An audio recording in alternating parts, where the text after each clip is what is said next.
I know it's been a second. So many things have happened since my last movie reviews, and I didn't have time until now. I'm in vacations, finally.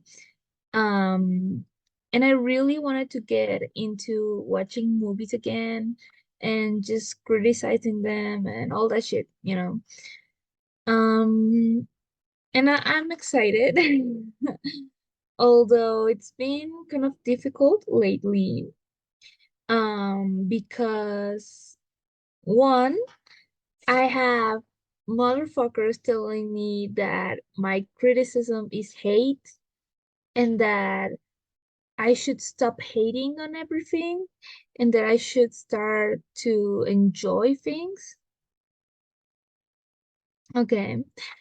And second of all is that I see this separation of the art and the artist that I used to dive in to get the full experience of the piece and the media getting destroyed because the more I discover and the more I learn about X and Y director and actor and writer, it's like it breaks the illusion of this piece of art, this piece of media, whatever, living in its own island, living in a vacuum, right?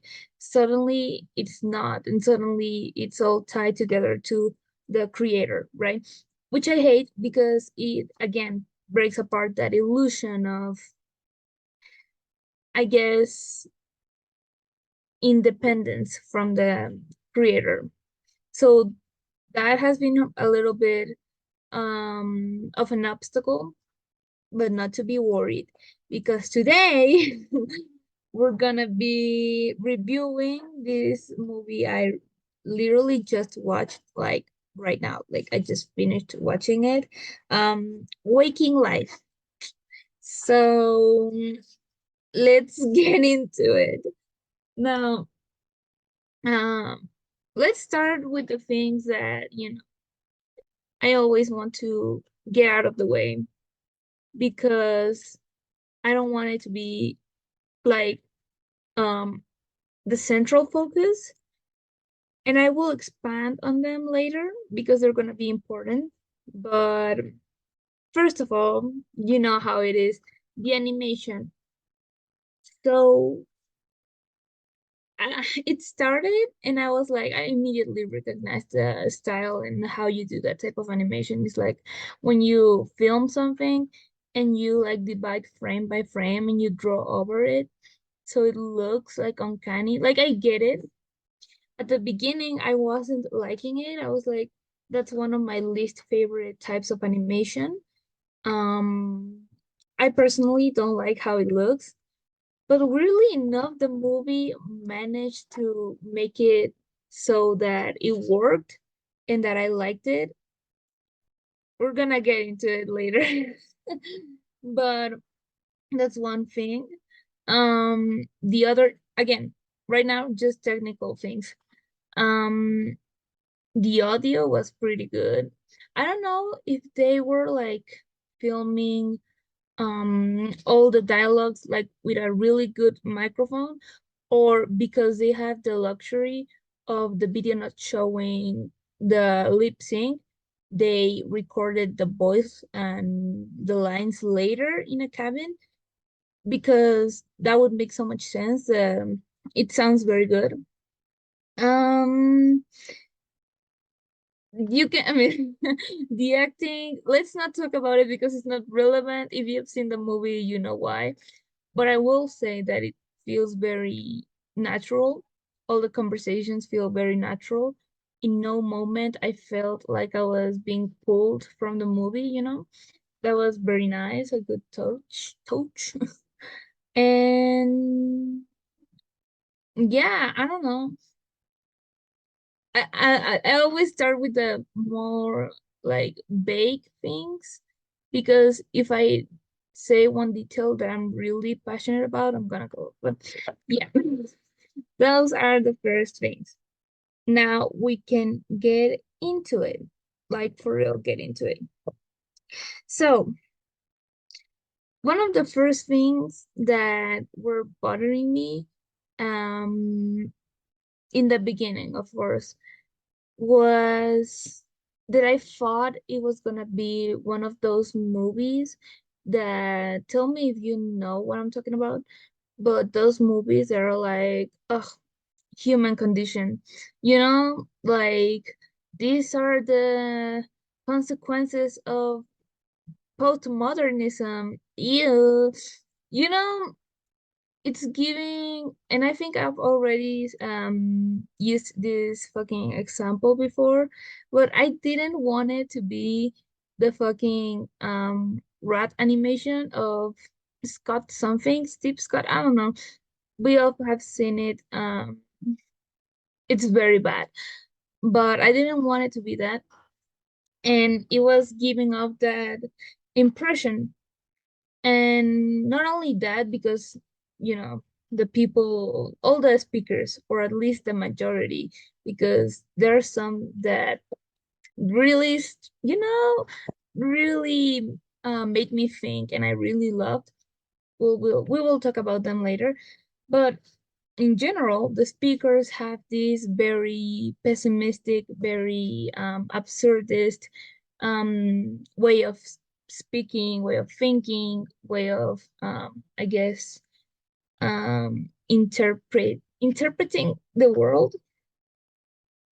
So that was getting a little bit like suspicious, let me say, because if you have the same speech, the same agenda, just but it's being said by different guys, it starts appearing to me that the director or the writer is talking through the actors, which wasn't the case, surprisingly, you know, like, but it did make me think about something that is very interesting that we'll get into a little bit. But I think something that the movie did pretty well is how, and I don't know if this was intentional, but it starts off and you think you know the story. You think you know why they're showing all these speeches and whatever. But then it like takes a turn that was very, I don't know, for me satisfying. I really liked that turn. Again, sorry, I will talk about it in a bit. But um since I had no context or whatever, um seeing this guy that is just listening to all these old white men for the majority talking about life and again about purpose, about evolution, about history and all that stuff, it all felt a little bit like a little too similar, a little too familiar, let me say, because it's like, people love to just talk about shit without doing anything like about it. Like, okay, you have this philosophy in life. How are you applying it? You know? And again, I always remember um from this show, a piece of this show. I don't remember the show. I just remember I stopped watching it because it got a little too off the rails.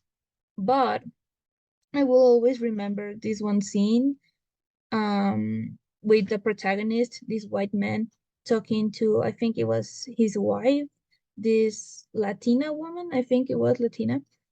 And something happened in the lore, in the plot, that the guy gets super like depressed and paranoid. So he starts like out of nowhere, right? Like this is so out of nowhere for the wife, being like, "Oh, nothing matters. Life is meaningless. We are gonna die." And his wife gets like super mad and she's like, "Bro, shut up."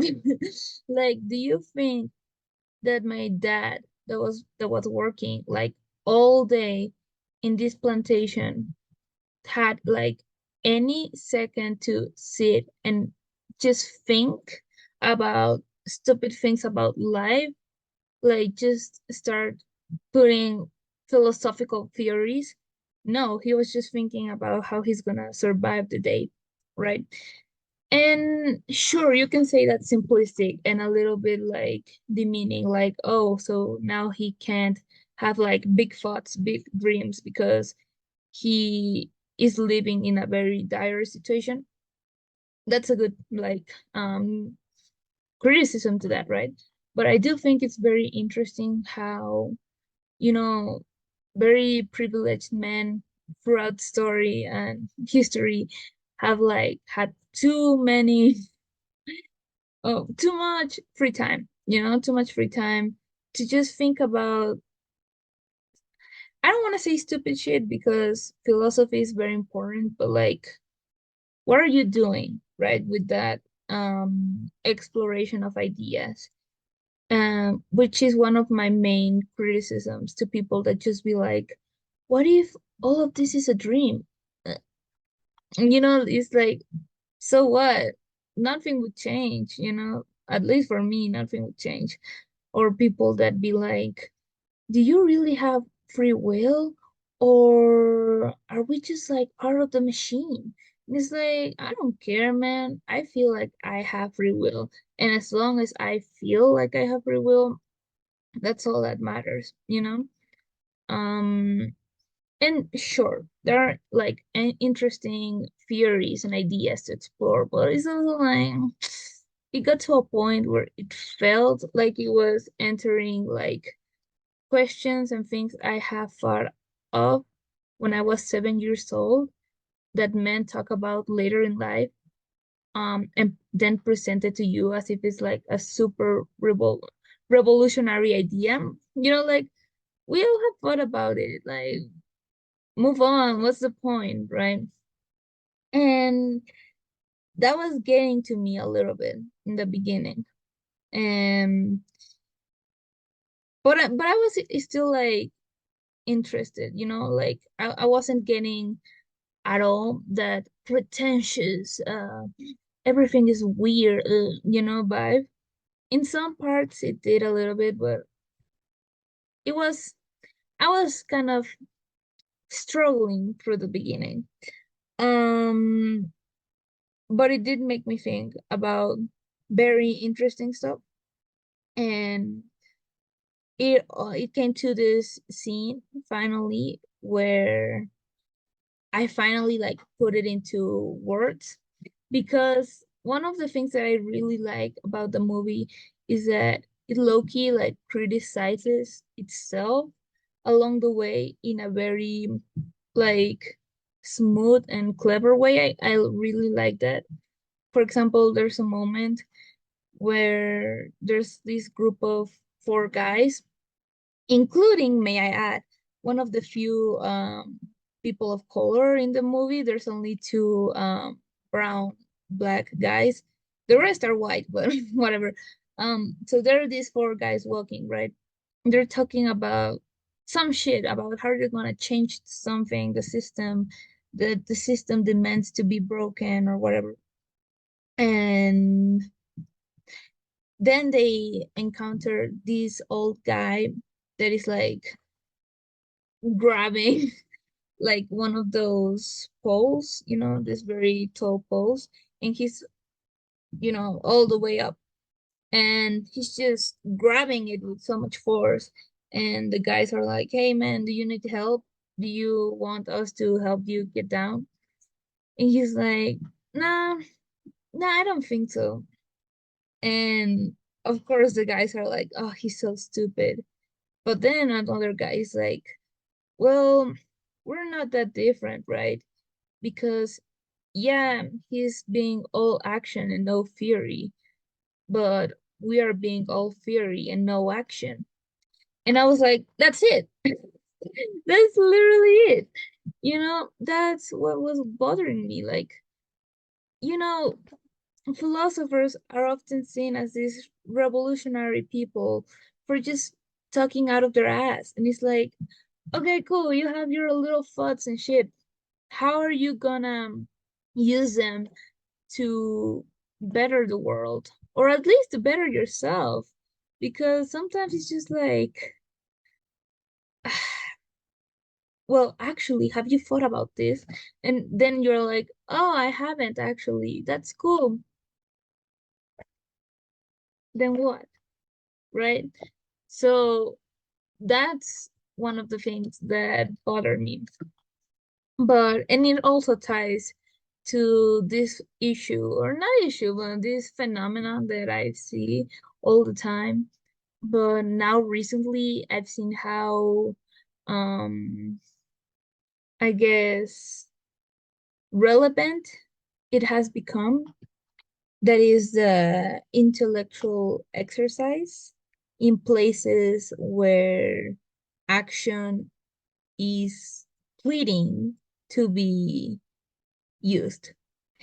What do I mean with this is, for example, with the genocide that is going on right now in Palestine, um, in my school, but also in a lot of places online and in the physical world, of course, this situation is being treated as intellectual exercise, as a political exercise, as if it's not happening.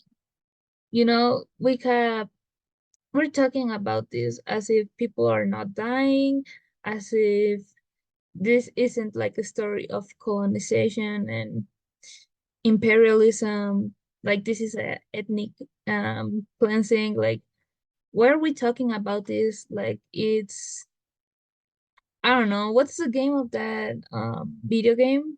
World of Tanks. You know, there's this game where you like conquer all the world, whatever. You know, and then I realized like that comes from a place of privilege to, you know, step like down, no, step aside and be like, that's very interesting. Monkey is attacking monkey. Truly the human condition. Like, shut up. Like, if you're not gonna do something about it, like, the least you can do is treat the issue as a human issue, you know? And for example, one of the things one of the guys in the dialogues was saying in the beginning of the movie was like, blah blah, insert random philosopher, said that it don't matter all those things like, I don't know, circumstances, marginalized people, whatever, those are not excuses to be the victim. And I was like, wait, what? Like, I know whatever your character say in a movie is not what you represent as a director. I know it. Um, but it took me out a little bit. I was like, that's weird. And it reminded me again of this thing about how white people see all these people suffering and they don't see it as, you know, real people that need help. They just see it as a vessel, as bodies that are just part of their, I guess, weird political fascination, you know, with war, with genocide, with death, with economical issues. They don't see it as something that affects us because it technically doesn't affect them. I don't know if I'm making sense right now. It makes sense in my brain, but I don't know if I'm like translating it correctly to y'all. But yeah, like this is just, they're almost treating it as if it's a hypothetical topic, you know, of these people dying and suffering. That's how most teachers in my school treat this genocide. And with the case of this dude, it's like your oppression isn't an excuse to be a victim. You see how those things, those two things connect? Like, it all um returns to privilege at the end of the day, right? But that made me think that those conversations at the beginning, right? Um, Oh yeah. And finally, when I started to think, okay, this might um like there was this specific conversation from all, well, it's weird calling it conversation because the guy, our protagonist, doesn't really engage with the conversation. He's just listening, like, to what the people have to say. But there was this specific how do we call them, speaker, I guess, that really made me think, this might be um a more complex movie than I thought, right? Because he said something that really made me think, that is, and I quote, and so the main character is to this new mind, a greater mind, a mind that yet is to be. And when we are obviously into it, that, what? No, and when we are obviously into to that mode, you can see a radical subjectivity.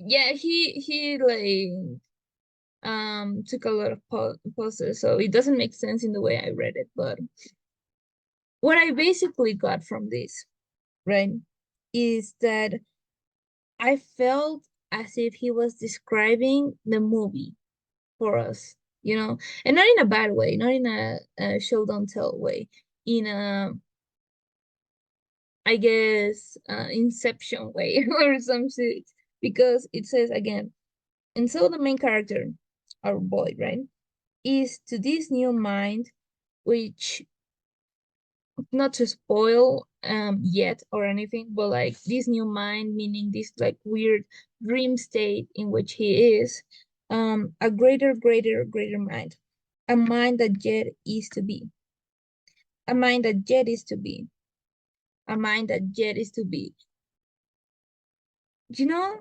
like a mind that is still learning, a mind that is still taking information from all the people he's meeting to finally settle in what he believes in. So again, it's a mind that yet is to be. So I really thought I was talking about the protagonist, but then he says, and when we are obviously into it, to that mode, you can see a radical subjectivity, which in the way my interpretation is, like, all these people are showing and are talking as if what they're saying are facts, you know? And this is my objectivity, this is my what, whatever, right? But our protagonist, I don't think has a name, he has the power of treating everyone as just mere like objects of subjectivity. They're just elements in a soup that is very liquid, and it doesn't have a form, and he can choose whatever he wants to pick from um, every speaker that he encounters, right? So in this moment, I was like, okay, okay, I kind of dig this, like, I see this having potential. Um, like I can see where this is going a little bit. But yeah, that really, I really liked him. Again, they don't have names, but one of the other POC in the movie, and that again there were only two. I really liked what he said. And another thing that I liked, that is just a little detail, but this conversation two women were having, and one of them was like saying how she felt like growing up and her pursuit of knowledge was like a plateau, you know, that you feel like you're growing, learning, but it gets to a point where there's no more elevation. It's just all flat, right? And that's something that I really am scared of, not only for me, but also for adults, that they may feel that. mm, not necessity, but they feel like they cannot keep learning. They feel like, oh, because I'm an adult, admitting that I don't know everything and that I'm still learning could be seen as a sign of weakness, as a sign of immaturity, whatever, right? So they themselves are limiting their knowledge and their learning process just because they have reached like a certain age. So I thought that was very interesting. Um, yeah, I'm reading my notes here. It says 7-year-old thoughts. That's what I was talking about. Most of them were pretty superficial, but with a lot of complicated words. So you think it's something greater, right? Oh, okay, okay. Um, yes. So, I don't know if it's no, we're not ready for this. We're not ready for this because no, it's too good. That moment is too good. I'll talk about it later because I have, I think, my favorite scene, and I want to talk about it like um, I want to extend, right?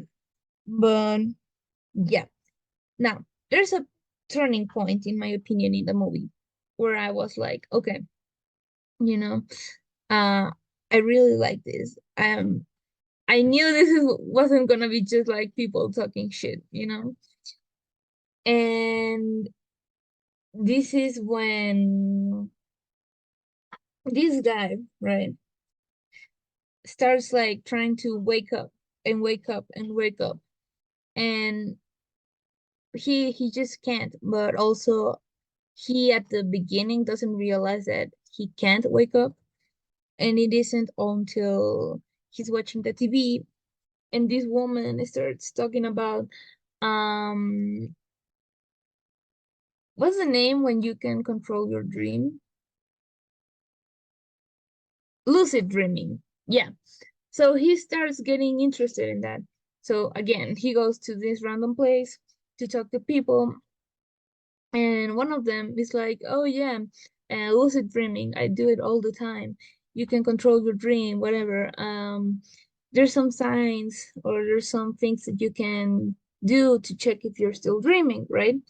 For example, checking the time. If the time is blurry or whatever, you're still dreaming. Or if you try to switch on or off a light and it doesn't go off or on, then you're still dreaming." And he's like, "Oh, okay, thank you." And the other guy's just like, as a joke, and don't, and what? And remember to keep on switching lights or something like that. So he's walking out, and the protagonist, as a joke, like, checks the switch, and the light stays on. And I know this is such a like elementary school twist, but the way it was like built up, I thought it was very effective. I was like, I really liked that moment because he's like looking at him like saying, "Oh, it was a joke, but now it's not a joke. Like, what's going on?" And the guy's just like, he doesn't even like pay attention at all. So now I think that this is where shit starts getting a little bit too real, you know? And and I don't think a story needs to necessarily um follow a format or a chronology a chronology or um really event one, event two, event three, whatever. Not necessarily, but I do like it when a movie has a sense of story, a sense of continuity, right? And things that at the beginning of the movie weren't making sense now start making like more sense. And and that's when I was starting to like really appreciate the animation style because I was like, well, yeah, it's ugly, but it really is efficient in the way of dreams. Well, at least for me, they're never like in 4K. Not even my thoughts. If I try to imagine something, they're never like perfectly shown. They're always like weird and muddy and with some gaps, and it looks like if you were to film something and draw over it, right? And that's with dreams too. So I thought maybe the art style chosen is very effective to show that uncanny reality, which is obvious. Okay, it's obvious. I get it.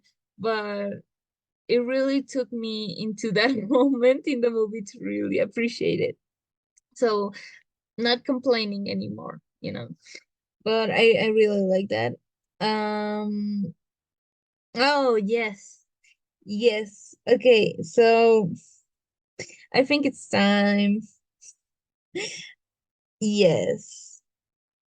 Okay, so one of the things that make these two moments that I'm gonna talk about very efficient and very moving is that it really is a weird slow burn, if I can call it that, the movie, right? Because, you know, at first you're like, oh, well, they're just telling me all this stupid shit as if it's facts. And what does that mean? Like, what does the movie want me to do with that information? Like, it's starting to feel like that's what they want me to believe. But then you realize, just as a protagonist, you can choose what to take from each speaker. You know, you can dismiss all of them, or you can listen to all of them. That's on you. You just hear what people have to say, just like in real life. You go around, and sometimes people just will talk out of their ass, and a broken clock is right twice a day. Sometimes they're gonna make good points. You just gotta choose what you are gonna keep with yourself, right? So I think that's what this speaker and this moment in the movie that I'm gonna talk about make it the most like powerful, because after hearing all this shit, having a moment to actually reflect and to slow down, I don't know, it was kind of beautiful. But it goes like this.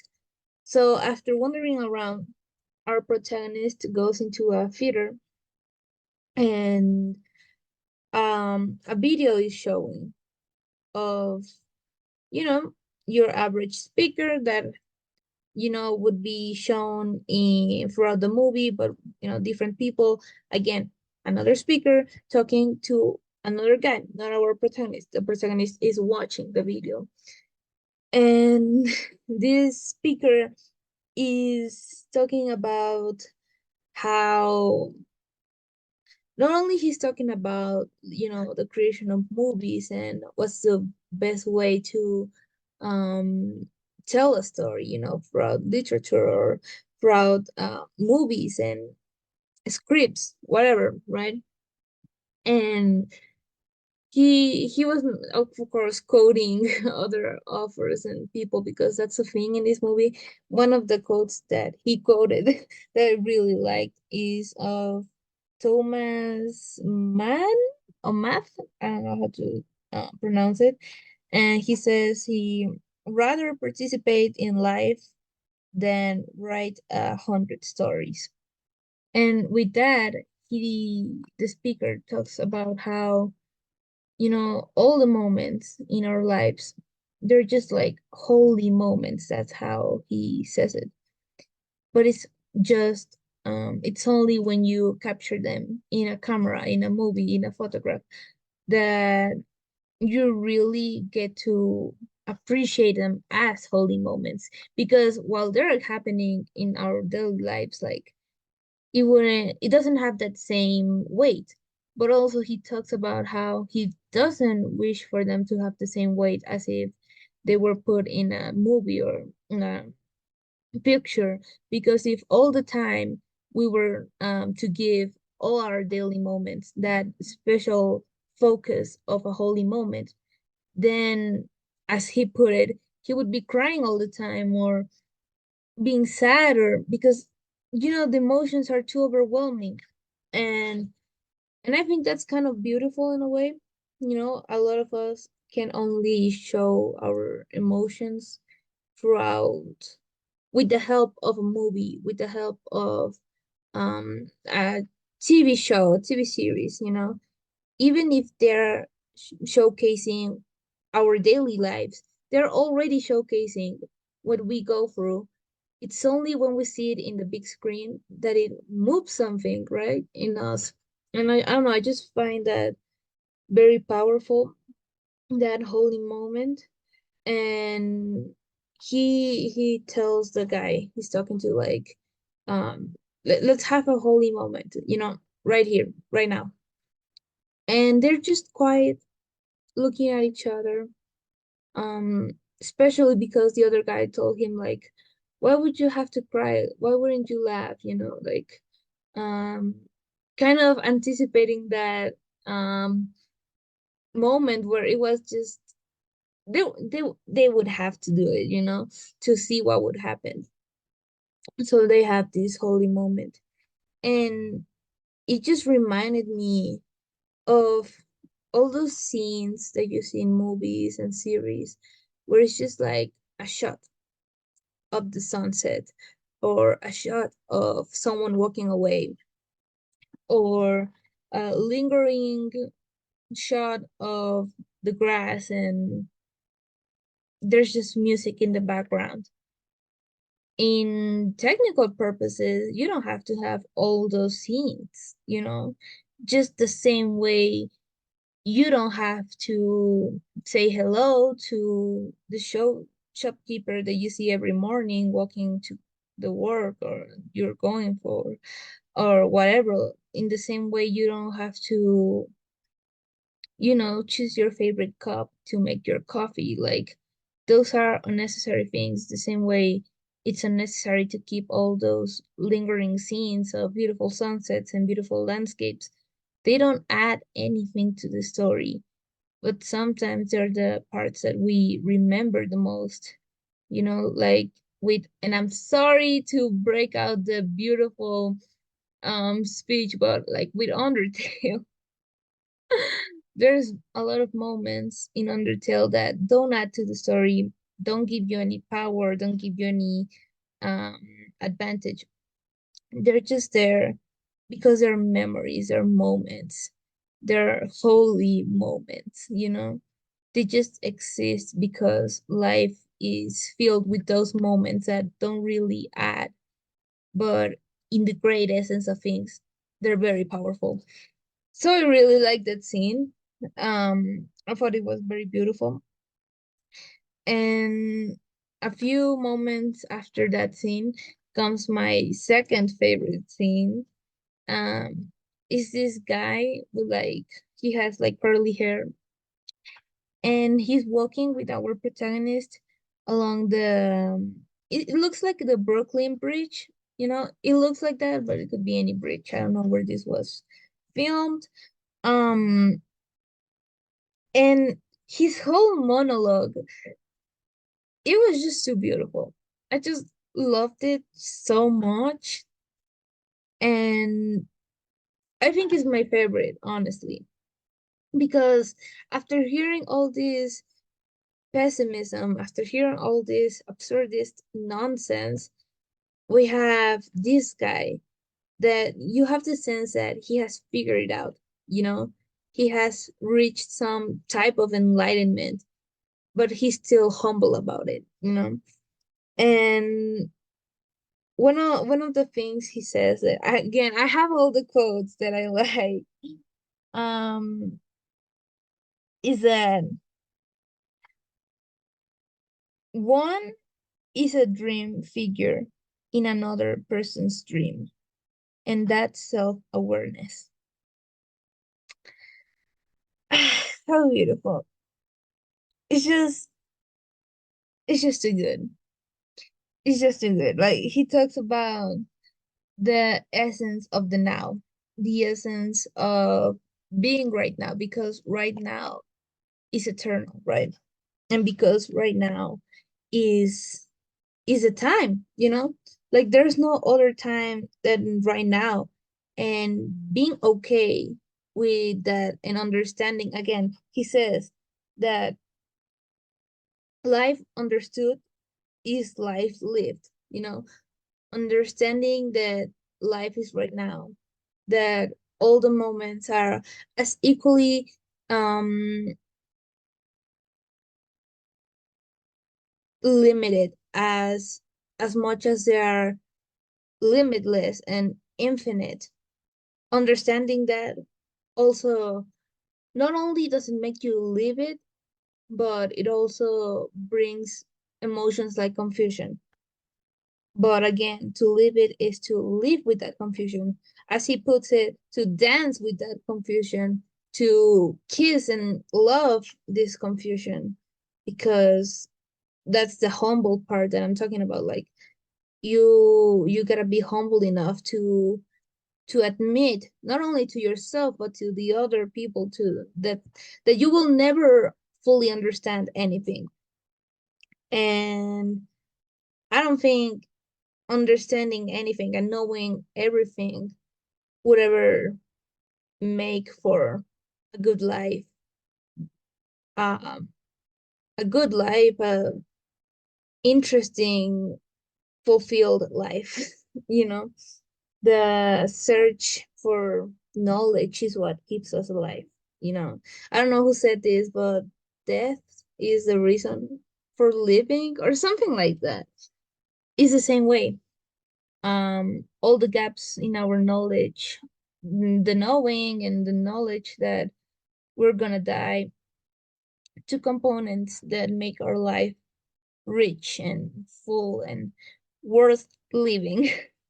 you know but yeah, I really like that. And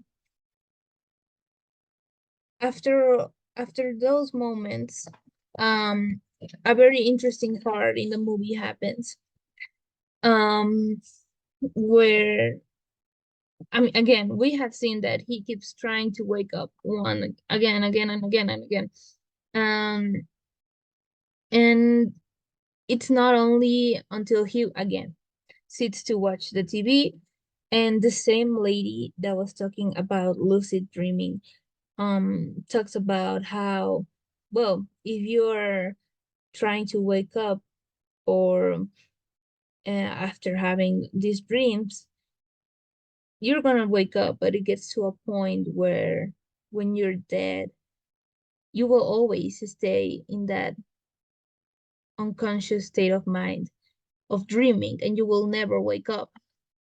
She says it better than I can. But when she said that, again, I had a moment of, is he dead? And again, it sounds like a very like that's the plot twist that you would come up in elementary school. But god damn it, they work in this movie. They really work in this movie. When when she said that, I was like I actually felt that like despair and that I guess emptiness for him, for our protagonist. I was like, fuck man, he's fucking dead. That's fucked up. But it also reminded me again, I just couldn't help but feel this strong um connection to him in so many ways. Um since I was a kid, since I have memory really, I've always had these types of dreams that aren't really dreams, but also they aren't really nightmares. And I've asked people if they have had similar dreams, I guess, and no one has told me, like, yeah, me too. Apparently, it's a me thing. But what happens is, I go to sleep, usually when I'm like very tired. Um, but the moment I want to sleep, I cannot sleep. So I try to trick my brain into thinking, you want to sleep, you want to sleep. Usually when I do that is when I have these types of dreams, right? So the dream starts normal, I'm usually in a place that I like. Um, it's just a normal dream, usually with a combination of people that I've never seen before, and sometimes one or two people that I know. Um, the plot of the dream starts okay, but it gradually starts feeling more and more uncomfortable, like something is wrong. And there's always one point in the dream where I'm like, wait, this is getting a little too uncomfortable. What's going on? And always when that moment of realization happens, some horrific shit happens, like just terror, like actual nightmare fuel, just very scary and awful. And uh, yeah, just something very horrific happens. So I wake up, but I'm not really waking up. I'm waking up in another dream, and it's slightly similar to the last one that I had. And I think, oh, it's time to do things right again, right? So I go with the motions, I do same plot, same storyline. And when it's too late, I'm realizing, oh wait, I did everything exactly the same. That shit that happened last time is gonna happen again. And it happens again. And so again, the terror is too much for me to handle. So I wake up. And usually I wake up in my room or something. So I'm like, oh, hopefully everything's gonna be fine, right?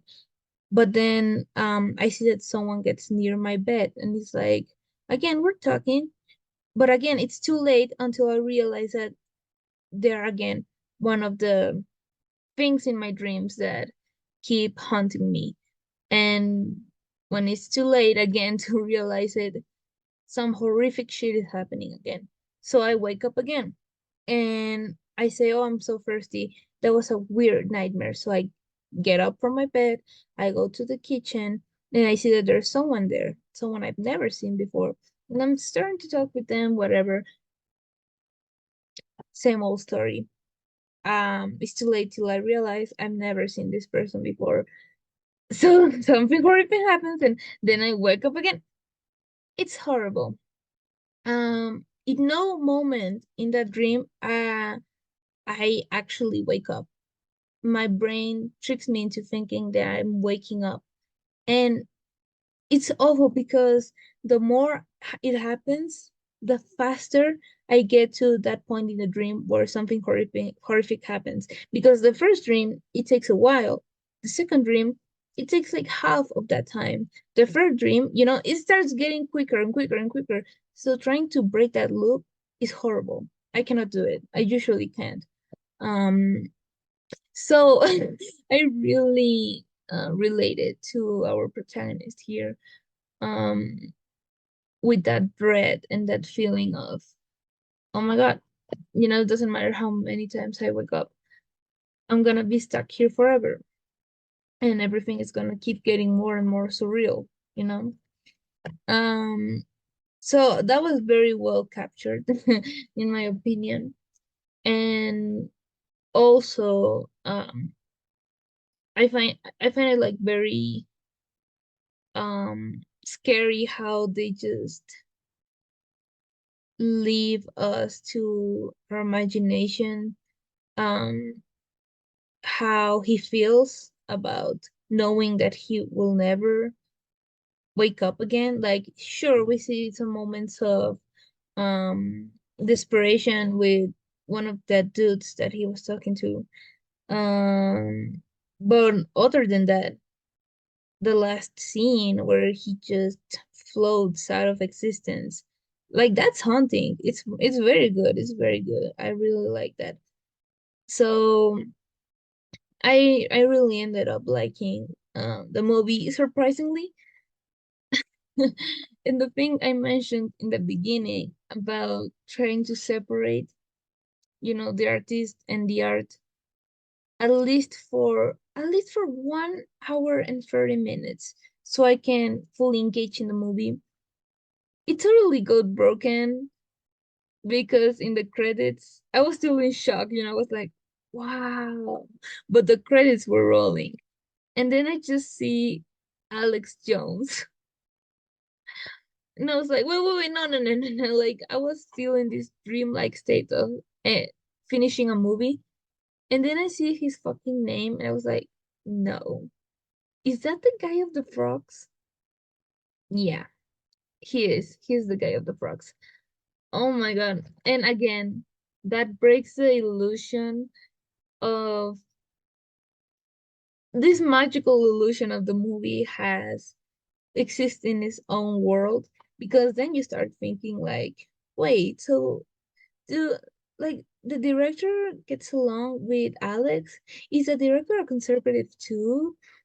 Like, was Alex Jones knowing that we were making fun of him during his presence in the movie, or did he think he actually made a thing? You know, that he actually said something important and that what he was taking seriously. You know, so your brain starts thinking, thinking, thinking, and out of nowhere, it gets a little too real, which you don't want when you're making surrealism. It's hard to explain. I wanted to do a when I watched it a review in Bardo, because I think, yeah, it has its problems, but something that it never breaks is the surrealism. Like that's perfect. The surrealism is so well done. Um, Again, some aspects are very problematic. I need to do that video, man, but like whatever. Um, but again, it doesn't break the surrealism.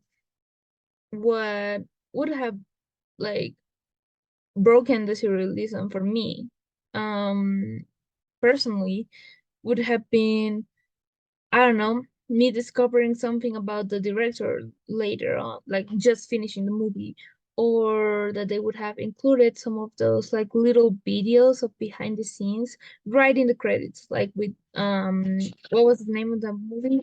Wendell and Wild, you know? That again, that movie never made any sense of um escapism, or to be entraced in the movie. But having that clip at the end of the puppet and the one of the guys that animates, it just breaks the illusion, whatever. And in no moment this movie breaks the illusion, of course. But seeing Alex Jones got a little too real. And what I was saying is that if you want to do good surrealism, um I think your base, of the cake has to be very like settled on reality, you know? And you cannot like make this part of the cake more, you cannot destroy it, you cannot turn it into a sphere. No, you need to keep it that way.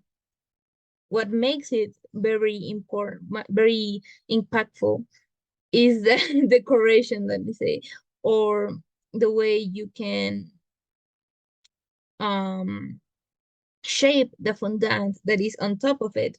That's why pieces of media like what was the name? I forgot the name of this movie. Whatever. I will remember in this moment. But for example, and if you know me IRL, I talk about this shit all the time. But Safe Mode, that is this indie animated series on YouTube, so good. If you were to write without the surrealism, the story, it makes total sense, right? It feels like one of those old school science fiction movies. But when you see it all animated and shit, you can feel, oh, okay, why this is surrealistic. You know? And with Bardo, if you put the story again without the surrealist shit, you're like, okay, this makes sense. This is a pretty decent story. But it's only when you see it with all the elements, then you're like, oh, okay, oh, okay, oh, okay, Um, so all this to say, Alex Jones for some reason broke the illusion for me. you know, but it's whatever, you know. I have to remind myself that conservatives are a thing and that they exist. But yeah, I think that that's it, honestly. I give it at first I was like, well, this is like a 7 out of 10. But then I was like, nah, this is like an 8 out of 10. But then I was like, nah, this is a 9 out of 10. It got to a point where I was like, this is a 10 out of 10. But now I'm thinking I'll give it a decent 9 out of 10, honestly. Yeah. 9 out of 10 to Waking Life. It was pretty good. It feels good to make reviews again. I'm planning some video essays a little bit more, you know, longer. But I have to do a lot of research and planning, and that's not my vibe. My vibe is writing down annotations and just going off from that. But we'll see. We'll see. Again, thank you. I love you.